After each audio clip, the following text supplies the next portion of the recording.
I am going to talk about quantitative data, but I'm also going to try to make sure that I get across to you the point of this. Why do quantitative data analysis? And also, although I've been asked to talk about quantitative data analysis, please don't think that we do that in isolation. We do it very much in conjunction with the social scientists at Durham, and actually a key part of this project is how to weave the qualitative and the quantitative insights together. Even on the quantitative data analysis, I've had to pick a fairly small subset because there is so much data in this project. So apologies, I'm not really going to talk about SMEs or I&C particularly. I'm going to focus this down to a subset of the things that we're doing. Okay, so a bit of an overview here. I want to talk a little bit about the residential consumption data. Stavros has talked a little bit about that, so I'm going to repeat a little bit, but also broaden that. I'm going to talk about solar PV customers who are in our trials, heat pump customers in our trials, and also some work we've done to link up smart meter data with electric vehicle charging data. And really, this is the question that I'm trying to address with this presentation. So it's how can the insights that we derive from this data actually be used to plan distribution networks and to integrate control systems? Because as we've seen in this big project, it's really about trying to understand consumers and their current patterns, understand their potential for flexibility, but then, very importantly from my perspective, how do you integrate all that knowledge into a control system that allows you to operate networks in a safe, efficient manner and avoid reinforcement or defer reinforcement when possible? Okay, so I still think a very unique and attractive part of this CLNR project is the fact that we're taking this socio-technical approach to smart grids. So people and organisations are seen as an integral part of the smart grid, just the same way as a tap changer or anything else might be. So we have to understand people and organisations as well as understanding pieces of equipment and volts and amps. We clearly are trialling a lot of network technologies, real-time thermal ratings, 6 storage devices, enhanced voltage control techniques, and what we've heard a lot about, demand-side response. And what we're really trying to get to at the end of this project, when we look at the whole body of work, is to try and ask ourselves, can we determine the optimum mix of solutions? Knowing that that mix of solutions, some of it is commercial arrangements, some of it is organisations, and some of it is technology. What's the optimum blend? And we know that obviously there won't be just one optimum blend that you roll out everywhere. There's going to be different mixtures, different mixes of socio-technical solutions. Okay, so I guess the centre of gravity of my talk today is in learning outcome 1 and 2, or at least the start of it, because it's about data.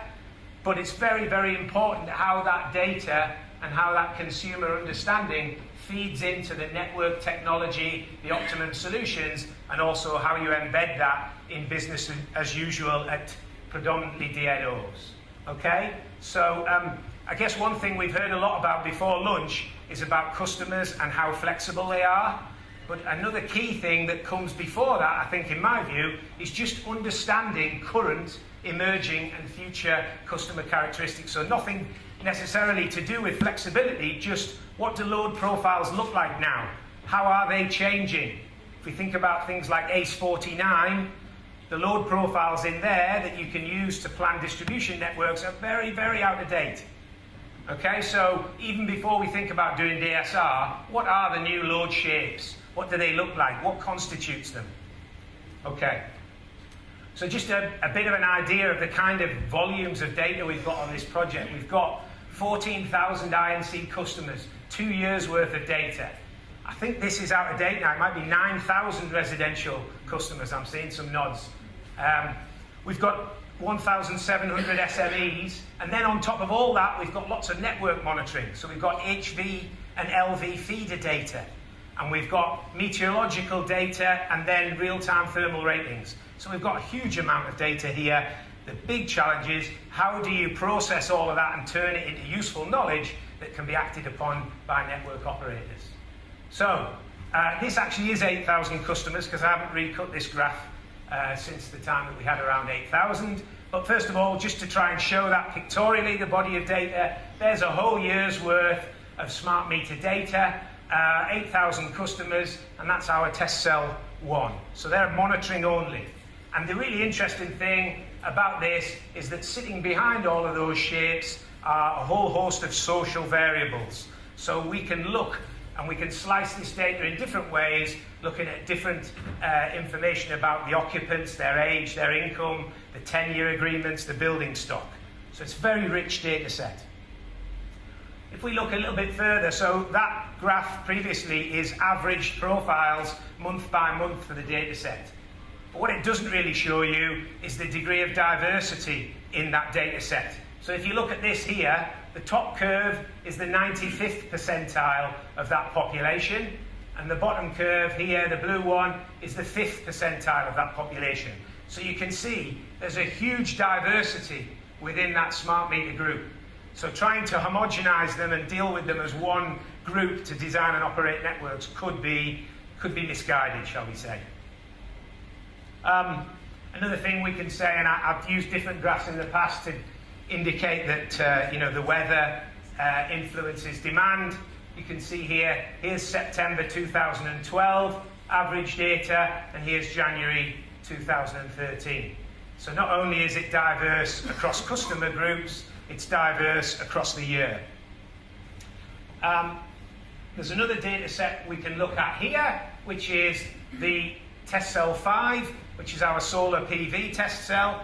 These people haven't got any kind of tariff intervention, but here, again, this is the percentile method of presenting the data, and you can see here that we've got a very wide variation, not just a wide variation, but obviously importing above the zero line here and exporting below the zero line.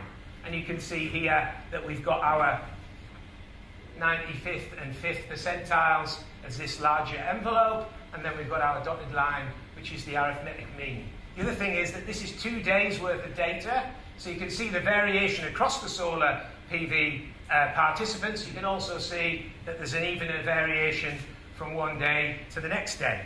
So lots of different things happening.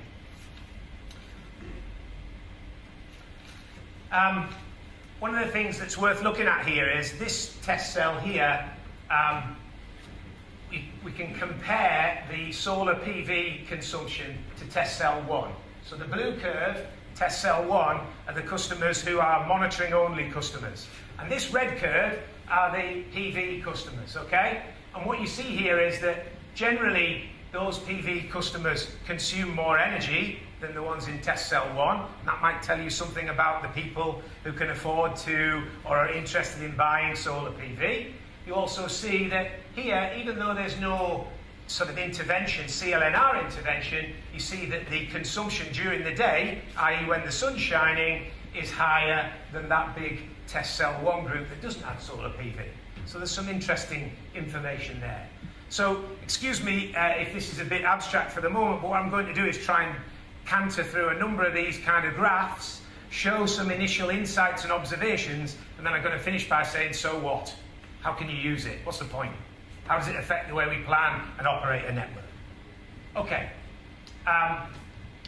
So here we can look at time of use tariffs, and we can compare test cell 1 again, which is our monitoring only group, the blue curve, and we can compare it to our test cell 9 customers who are on the time of use.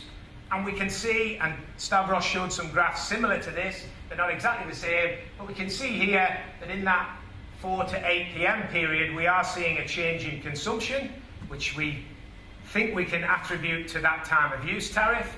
But what we also see here is that when we come out of that time of use tariff, there's another peak, and that peak is actually higher than the peak in the test cell 1 category. So obviously this is only 2 days worth of data, so you can't draw anything definitive from that, but there was a question earlier about do you just get a peak later when the tariff drops again, and in some cases we can certainly see that. Another interesting graph here is instead of comparing the time of use group to the test cell 1 category, the monitoring only, with some of the customers we can actually compare the same customer pre and post intervention. And here we see pre-intervention, a peak in that high tariff period, and then we look at those same customers, peak drops in that period, but then rises afterwards. So that's a direct comparison of a change of behaviour in a particular customer rather than a comparison between different groups who are in different test cells. So some interesting insights there about that flexibility. Other things that we've looked at so far. So with some of the solar PV customers, they've got an in-home display, and it allows them to understand how much electricity they're using and also how much power is being exported by their PV panels. And the idea here is that those participants could engage in in-premises balancing if they chose to, and this would provide them with some information. And of course, there are some financial benefits for doing in-premises balancing, and there's also, I guess, a feel-good factor that you're using your own energy that you've generated. So if we look at this here, this isn't as clear. We look at some of the data here. This is again 2 days worth, midnight, midnight, and midnight. And test cell 5 is the solar PV curve without an in-home display. And test cell 20 is where they're doing in-premises balancing, or they're enabled to do in-premises balancing, but it's a manual operation based on just providing information.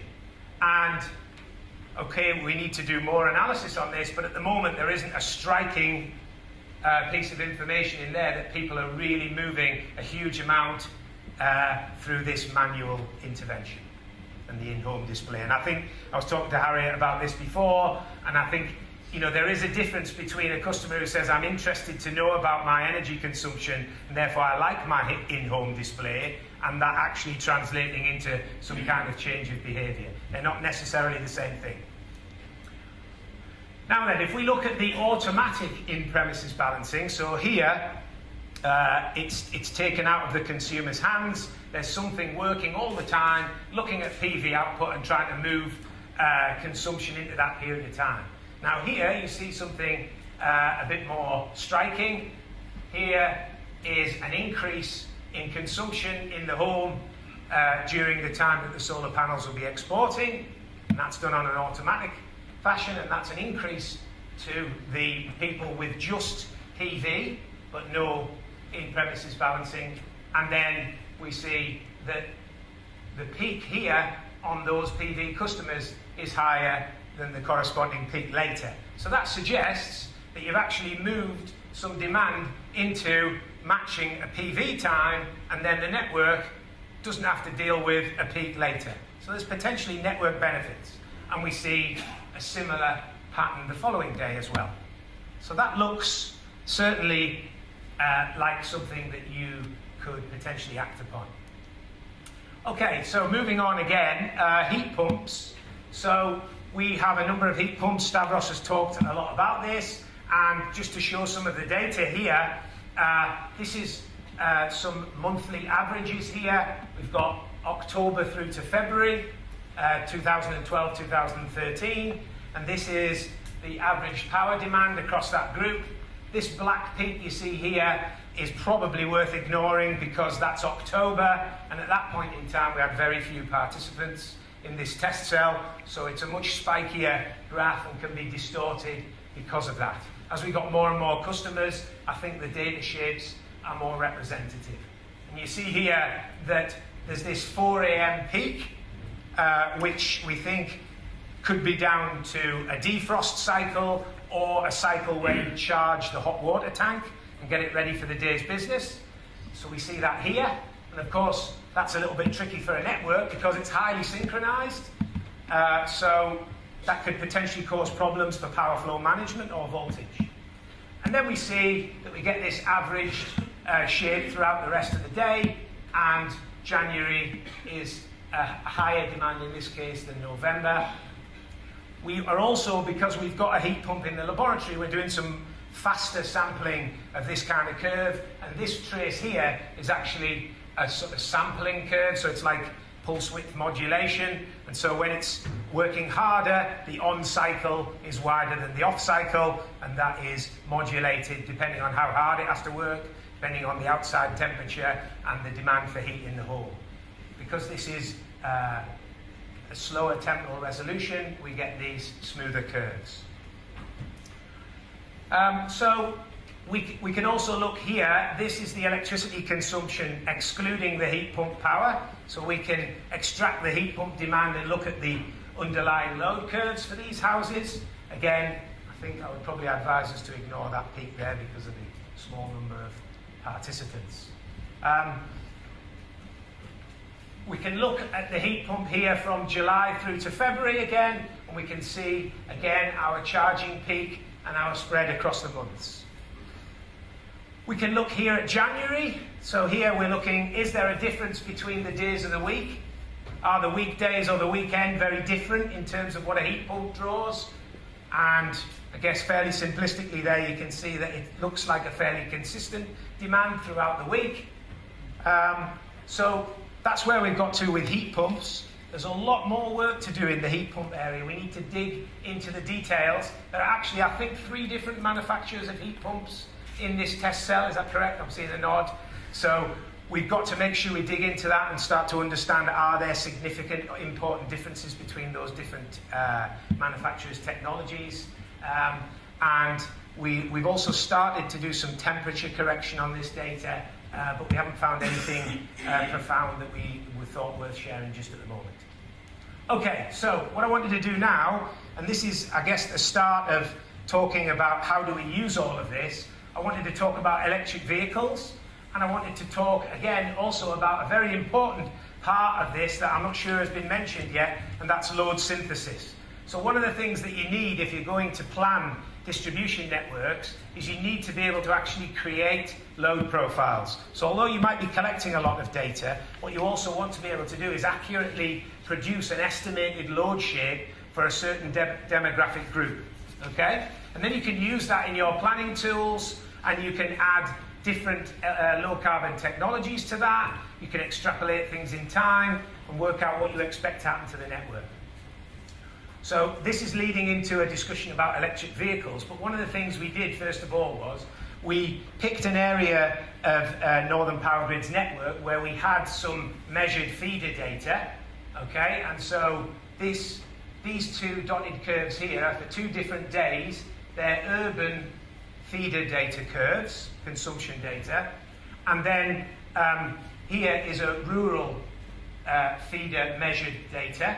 And then what we did was we looked at the social variables that made up those people, obviously clearly urban and rural being an important one, and then we said, can we bottom up produce those feeder curves? So we took the smart meter data with the right social variables and then used that to spin out a feeder curve, and then we compared it to the actual measured feeder curve.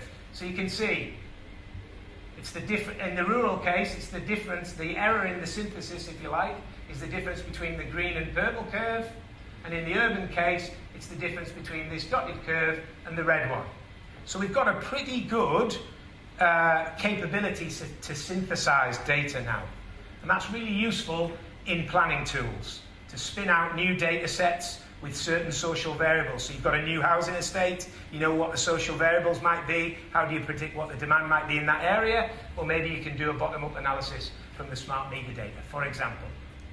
So what we did here is we've linked up with this, with the project, the Switch EV electric vehicle project, which is run from Newcastle University, and they have a huge amount of electric vehicle charging data. I'm just looking for the figures on that so that I can share it with you. So the Switch EV project has gone on for 3 years, and it's got 85,000 journeys data embedded in it on a second-by-second basis. It's got 19,000 charging events on a minute-by-minute basis. So really detailed electric vehicle journeys and consumption data. Okay? So that's a really unique set. But what we've done is we've taken that unique data set and joined it with the other fantastic data set we have, which is the smart meter data set. So we're able to superimpose EV charging on top of our smart meter profiles that I showed you before. So this is the data from the Switch EV project, which shows you the percentage of energy transferred throughout the day at different charging points, public charging points, home charging points, work. And this is an urban shape and this is a rural shape.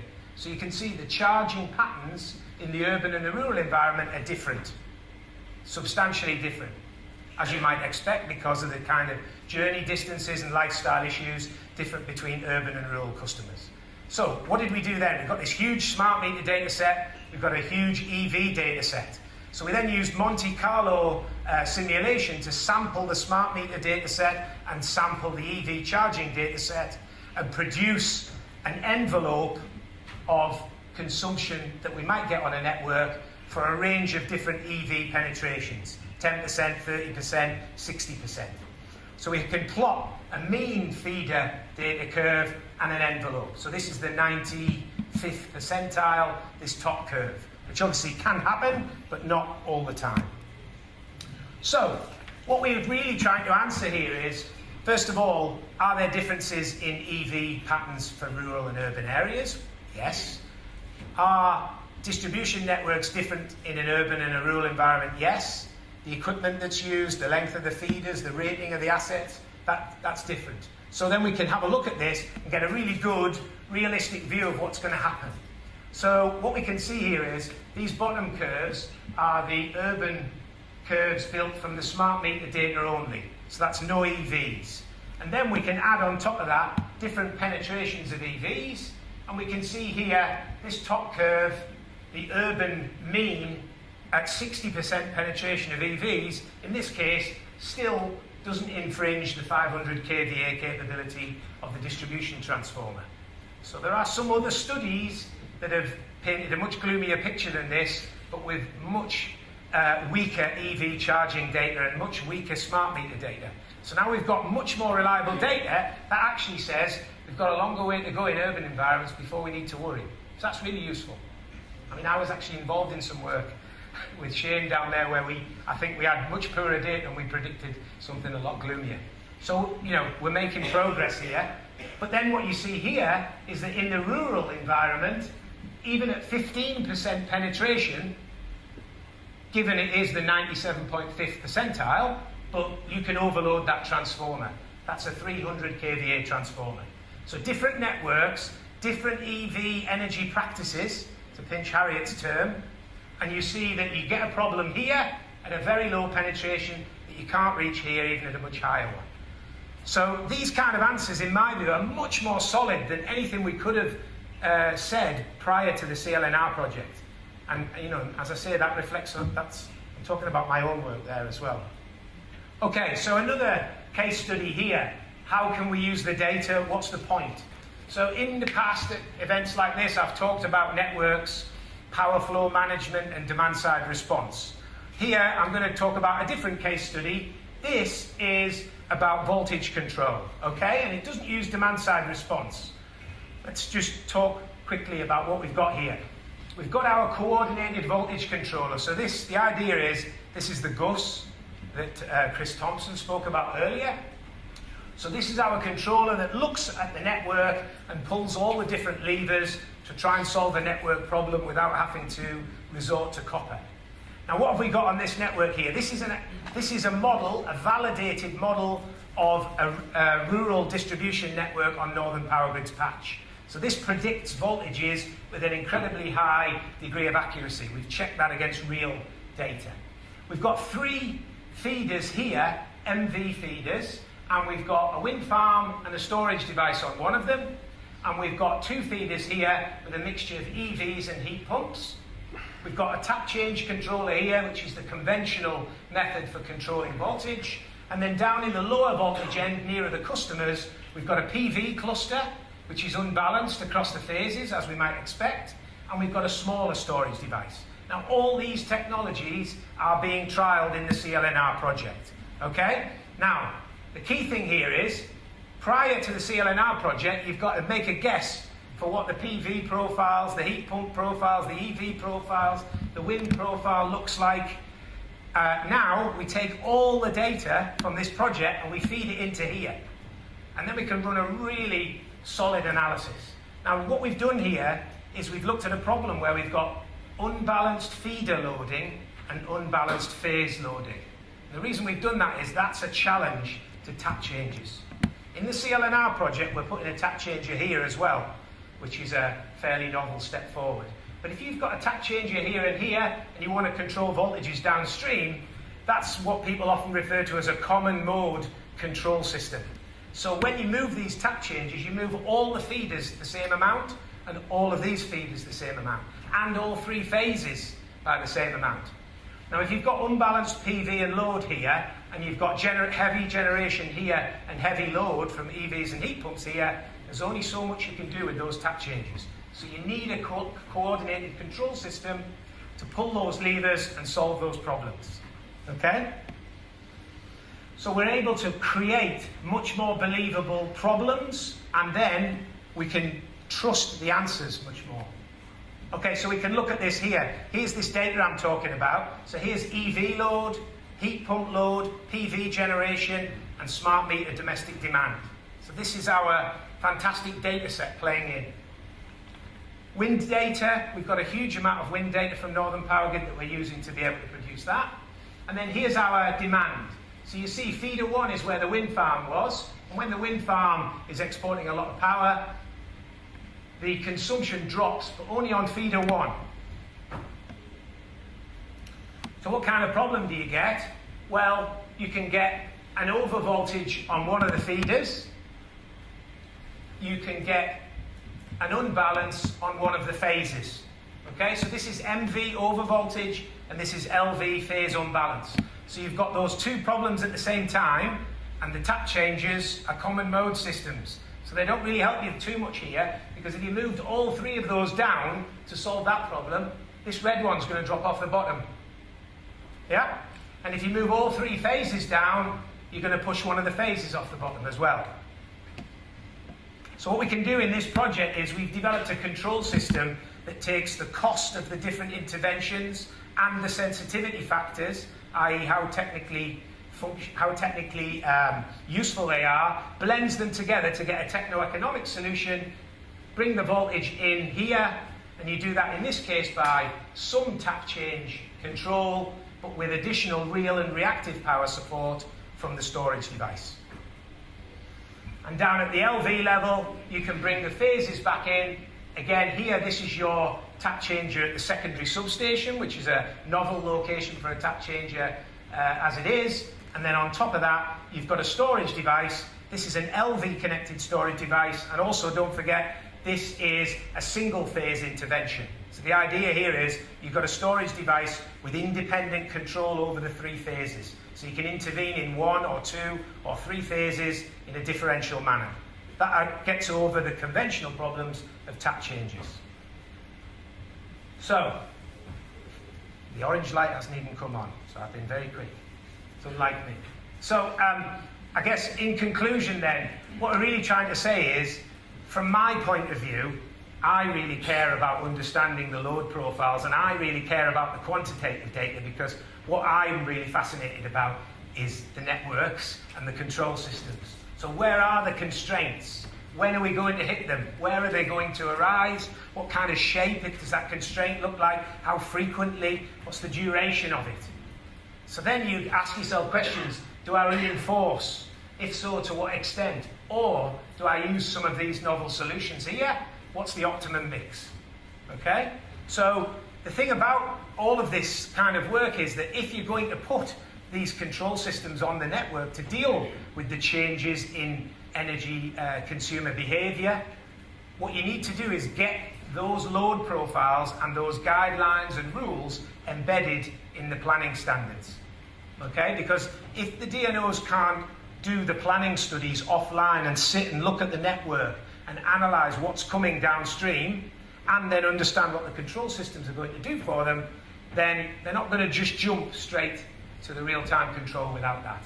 So you're going to need to do things like update ACE49 to put some new, more representative load profiles in there. You're going to have to embed a lot of the models and the knowledge into tools such as NPADs that EA Technology are developing. So this distribution decision support, or design decision support. I always forget. Network planning and design decision support. Oh, they're not too bad. So this is a network planning tool that's being developed in the project. And so a lot of this knowledge, a lot of the quantitative data analysis gets embedded in there. The other thing, of course, is what the industry is looking at the moment is P26. And at the moment, P26 doesn't really provide anything meaningful for the contribution of energy storage to network security, or the contribution of demand-side response to network security. So we've had a lot of lovely chat here about, oh, look at the time of use and the demands moved by this much here, and then we've got a peak later. But the thing is, at the moment, DNOs can claim no credit in terms of security of supply to customers for having any kind of demand-side response scheme. So there's work out there at the moment, which I think is going to start fairly soon, to revisit P26 and change it and make sure that if you put a battery on a piece of network, you actually get some security of supply credit for it. Because without that, well, I wouldn't do it. Demand-side response, where's the credit for it? Real-time thermal ratings. How do you use that? How do you get security of supply credit for it? And really, what comes is you need quantitative data analysis with large data sets to inform those standards before people will believe it and change them, and then DNOs can act upon them. Okay, that's me. Thank you very much.